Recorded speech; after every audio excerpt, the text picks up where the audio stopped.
Everyone, कैसे हो आप सब। हम सब तो बिल्कुल ठीक हैं और उम्मीद करती हूँ कि आप सब भी बिल्कुल अच्छे होंगे और बहुत खुश होंगे। आप सभी का आपके अपने चैनल एसके ब्लॉग्स में बहुत बहुत स्वागत है। तो फ्रेंड्स, सबसे पहले आप सभी को मेरी राम राम। आप सभी के लिए परमपिता परमात्मा से प्रार्थना करती हूँ कि परमात्मा आप सभी को अच्छी सेहत बख्शे, आप सभी की सारी मनोकामनाएं पूरी हो जाए और आप सभी के घरों में खुशियाँ ही खुशियाँ आएँ। और आप सभी को एक बार मेरी और मेरे गोविंद की तरफ से प्यार भरी राधे राधे। और मेरे गोविंद से आप सब वीडियो की स्टार्टिंग में मिल चुके हो। कुछ बहनों के बहुत बार कमेंट आते हैं कि छोटी सी वीडियो क्लिप गोविंद की आप ज़रूर डाल दिया करो, तो मैं वीडियो की स्टार्टिंग में ही लगा देती हूँ ताकि सबसे पहले मेरे गोविंद का ही दर्शन आप सबको हो जाए। और आज मैंने अपना रूटीन आप सबके साथ शेयर नहीं किया है। एक बहन है, इनके बहुत बार कमेंट्स आ चुके हैं क्योंकि इनकी 32 साल की बेटी भगवान को प्यारी हो गई है। छोटे छोटे से उनके बच्चे हैं। नाम मैं यहाँ पर नहीं लेना चाहूँगी क्योंकि कुछ विषयों पर नाम नहीं लेना चाहिए, क्योंकि इससे अपनी एक निजी लाइफ है ना, वो प्रभावित हो जाती है। तो छोटे छोटे से उसके बच्चे हैं। तो इस बहन का कई बार कमेंट्स आ चुका है कि मेरी जो बेटी है वो बहुत पूजा पाठ करती थी, भगवान में बहुत ज़्यादा विश्वास और आस्था थी उसकी, लेकिन फिर भी इतनी कम उम्र में वो भगवान को प्यारी हो गई। और छोटे छोटे से बच्चे हैं, उनका दुख देखा ही नहीं जाता है मेरे से, और बहुत ज़्यादा मतलब दुखी हो गई, डिप्रेशन में भी चली गई, ये हालत हो गई है। तो सबसे पहले तो देखिए, जब माँ बाप के आगे बेटा बेटी चला जाता है ना जिसका, तो डिप्रेशन तो अपने आप ही हो जाता है। किसी ने सच ही कहा है कि माँ बाप से पहले किसी के बेटा बेटी नहीं जाने चाहिए। जाने की उम्र माँ बाप की होती है, बच्चों की नहीं। लेकिन जो एक विधि का विधान होता है ना, जो नियति में लिखा है, उसको कोई नहीं बदल सकता है बहन।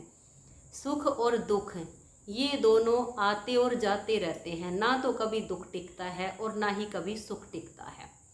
तो सबसे पहले तो मैं आपके लिए हाथ जोड़कर उस परमपिता परमात्मा से प्रार्थना करती हूँ कि वो परमात्मा आपको हिम्मत दे, आपके नाती नातिन को हिम्मत दे कि वो अपनी ज़िंदगी में आगे बढ़ सके, अपनी लाइफ में वो स्ट्रोंग बने, और आपको भगवान इतना हौसला दे कि आप उन बच्चों की हेल्प कर सको।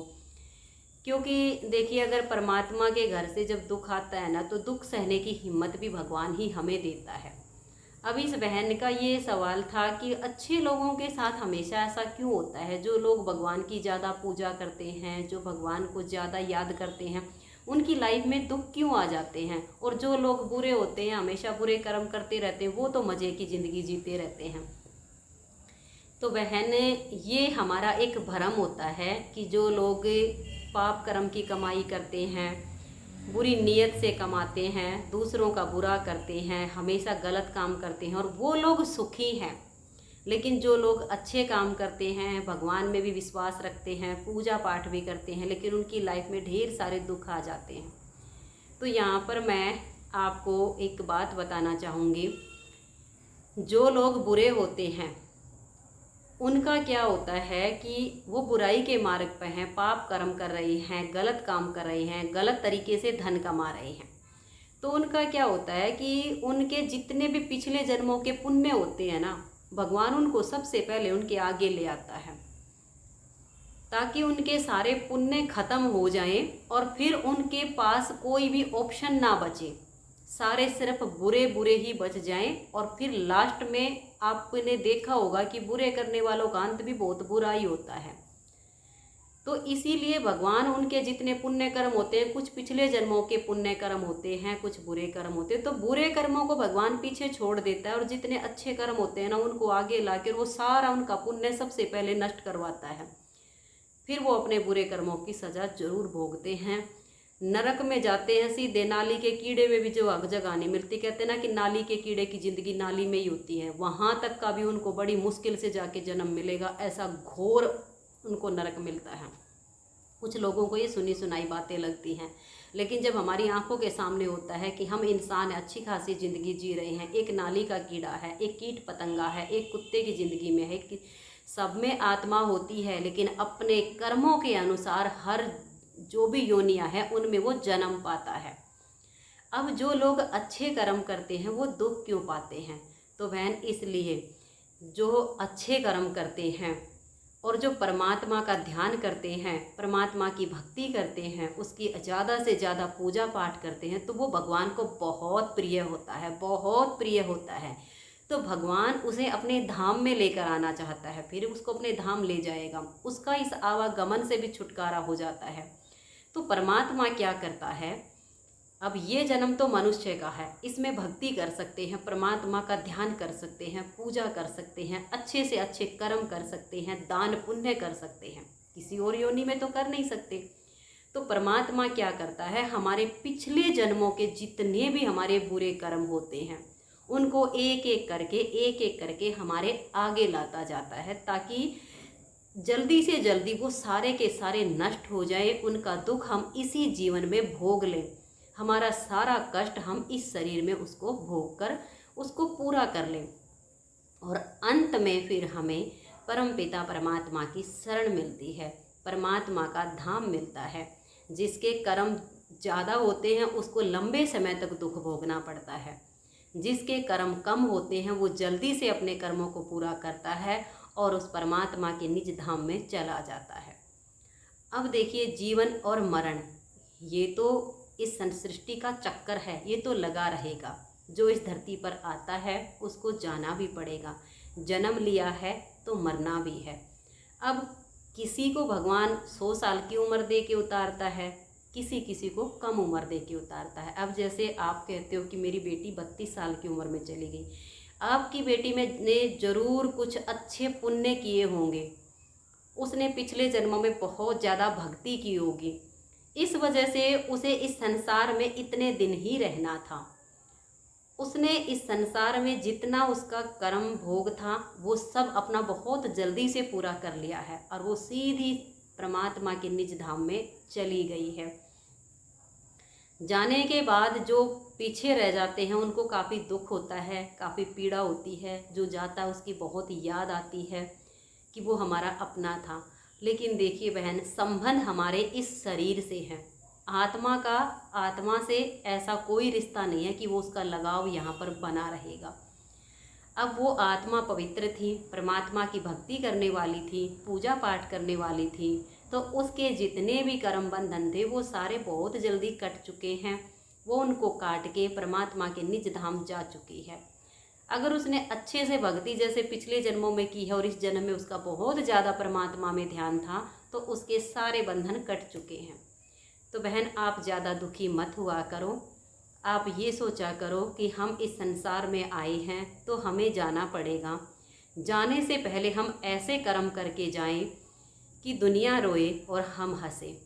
ऐसा कर्म कभी मत करो कि दुनिया हंसे और जाते टाइम हमें रोना पड़े, हमारी आंखों में आंसू हो। ऐसा कर्म नहीं करना है। कर्म तो ऐसा करना है जाते टाइम आंखों में एक चमक हो, चेहरे पर एक खुशी हो, नूर हो, परमात्मा की याद हो, और हमारे जाने से जो पीछे छूट जाते हैं वो रोएं, वो दुखी हों, तब हमारा मरना सफल होगा। नहीं तो बहन, कुत्ते बिल्ली भी मरते हैं, कीड़े मकोड़े भी मरते हैं, कौन किसको याद करता है? अच्छे लोगों को सब याद करते हैं, बुरे लोगों को कोई याद नहीं करता है। बुरे लोगों को तो यही कहते हैं, मर गया कट गई रात, बड़ा बेकार आदमी था, बड़ी गंदी औरत थी, सबको परेशान करके रखती थी। लेकिन जो अच्छे होते हैं उनको लोग रह रह कर याद करते हैं कि बहुत अच्छा था, बहुत अच्छी थी, बहुत प्यारा था, बहुत प्यारी थी। तो ये क्यों? क्योंकि उसके सत्कर्म थे, उसके अच्छे कर्म थे। तो बहन, आप हिम्मत से काम लो। जितना आप हिम्मत से काम लोगी, आपके जो नाती पोते हैं, जो नाती हैं, नातिन हैं, उनको हौसला मिलेगा। अगर आप रोओगी तो आपको रोते हुए देखकर वो छोटे छोटे बच्चे बहुत परेशान हो जाएंगे। अब यहाँ पर ये भी बात आ जाती है कि इसमें बच्चों का क्या दोष था कि बच्चों से उनकी माँ छिन गई है। तो बहन, इस जन्म में कोई दोष नहीं हुआ है, पूर्व जन्म में कोई ना कोई गुनाह हुआ होगा, जिस वजह से बचपन में ही माँ बच्चों से बिछड़ जाती है। माँ उनकी उन्हें छोड़कर सचखंड में चली जाती है, निज धाम चली जाती है परमात्मा के। तो ये हमें अपने कर्मों का हिसाब किताब इस मनुष्य शरीर में चुकाना पड़ता है। ये जो मनुष्य का शरीर है ना, इसमें चाहे अच्छे कर्म कर लो, चाहे बुरे कर्म कर लो, दोनों कर्म इसी में करने हैं और इसी में बनाने हैं, इसी में बिगाड़ने हैं। बाकी की जितनी भी दुनिया है ना, चाहे कीट पतंगे की है, कीड़े मकोड़े की है, जंगली जानवरों की है, किसी भी योनि में जो आप जीव जंतु हैं उनको देख लो, सिर्फ वो एक भोग योनि है। उसमें ना तो उनका कोई कर्म, उनका ये होता है कि इसका कर्म बिगड़ गया, उसमें कोई कर्म नहीं बिगड़ता है, ना कोई कर्म बनता है, उनमें सिर्फ उसको भोगना है। कहते हैं ना 84 लाख योनियां पार करने के बाद ये मानव का तन मिलता है। और अगर इसमें आने के बाद भी हम गलत काम करें, गलत लोगों के लिए सोचें, हमेशा अपने को कभी कम नहीं आंकना है, रोते हुए ज़िंदगी को कभी पूरा नहीं करना है। शुक्र परमात्मा, शुक्र परमात्मा, शुक्र परमात्मा। दुख हो तो भी उसका शुक्रिया, सुख हो तो भी उसका शुक्रिया, कम हो तो भी उसका शुक्रिया और ज़्यादा हो तब भी उसका शुक्रिया। तो ये मनुष्य का जीवन सफल हो जाएगा। तो ये जो हमारा मनुष्य का शरीर है ना, इसमें हम कर्म बना भी सकते हैं और बिगाड़ भी सकते हैं।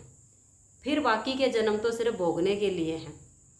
फिर कभी परमात्मा दया करेगा तब कहीं जाकर ये मनुष्य का चोला मिलेगा, फिर देख लो क्या करना है। तो ये जन्म क्यों ना हम ऐसा करें कि हमारा आखिरी का जन्म हो जाए, हम उस परमात्मा की शरण में रहें, उसको याद करें।